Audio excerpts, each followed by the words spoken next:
बिस्मिल्लाहिर्रहमानिर्रहीम। मेरे पाकिस्तानियों, हमारा मुल्क एक फैसला कुन तारीख के मोड़ पे खड़ा है। एक माफिया ने हमारे मुल्क के ऊपर कब्जा किया हुआ है, क्योंकि तारीखी महंगाई और अब बेरोजगारी हो रही है पाकिस्तान में।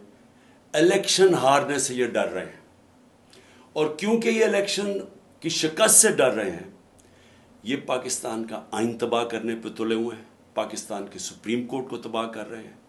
हर किस्म की ये चीफ जस्टिस के ऊपर और जजेस के ऊपर हर किस्म की उनके खिलाफ प्रोपेगेंडा कर रहे हैं।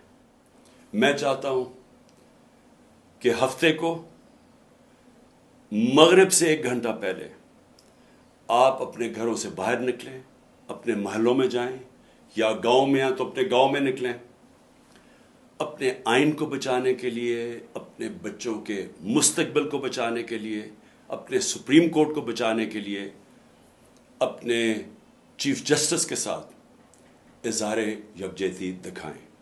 शुक्रिया।